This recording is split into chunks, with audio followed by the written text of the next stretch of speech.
അരിച്ചാക്ക് കയറ്റുന്നതിനിടെ lift പൊട്ടിവീണ് ധാന്യപ്പൊടി മില്ലിലെ ജീവനക്കാരന് ദാരുണാന്ത്യം.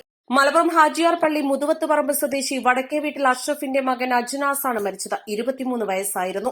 ഹാജിയാർ പള്ളി അമ്പായത്തോടിൽ പ്രവർത്തിക്കുന്ന മില്ലിലെ ലിഫ്റ്റാണ് പൊട്ടിവീണത്. ബുധനാഴ്ച രാത്രി 10 മണിയോടെ അരിച്ചാക്കുകൾ നിറച്ച ലിഫ്റ്റ് ഉയർത്തുന്നതിനിടെയാണ് ലിഫ്റ്റ് പൊട്ടിയത്. ലിഫ്റ്റിന്റെ ഇരുമ്പ് കയർ പൊട്ടി അരിച്ചാക്കോടെ ലിഫ്റ്റ് അജ്നാസിന്റെ ദേഹത്തേക്ക് വീഴുകയായിരുന്നു. ഇവിടുത്തെ ജീവനക്കാരനാണ് മരണപ്പെട്ട അജ്നാസ്. 10 മീറ്ററോളം ഉയരത്തിൽ നിന്ന് 2 ചാക്ക് അരി അടക്കമാണ് വീണത്. പരിക്കേറ്റ അജ്നാസിനെ ഉടൻ തന്നെ മലപ്പുറത്തെയും പിന്നീട് പെരിന്തൽമണ്ണയിലെയും സ്വകാര്യ ആശുപത്രികളിൽ പ്രവേശിപ്പിച്ചു. വ്യാഴാഴ്ച രാവിലെ 5ഓടെ മരണം സംഭവിക്കുകയായിരുന്നു. മഞ്ചേരി മെഡിക്കൽ കോളേജിൽ പോസ്റ്റ്മോർട്ടം നടപടികൾ പൂർത്തിയാക്കി മൃതദേഹം വൈകിട്ട് വലിയങ്ങാടി ജുമാ മസ്ജിദ് ഖബറിസ്ഥാനിൽ ഖബറടക്കി. അസ്വാഭാവിക മരണത്തിന് മലപ്പുറം പോലീസ് കേസെടുത്തു. മാതാവ് റസിയ, സഹോദരങ്ങൾ അംജദ, യാസ്മിൻ, അംന. നിശ്ചിത ഇടവേളകളിൽ പരിശോധനയും അറ്റകുറ്റപ്പണികളും നടത്തിയില്ലെങ്കിൽ ലിഫ്റ്റ് അപകടം വിളിച്ചു വരുത്തുമെന്ന് അഗ്നിരക്ഷാസേന മുന്നറിയിപ്പ് നൽകുന്നുണ്ട്. East live, Malappuram.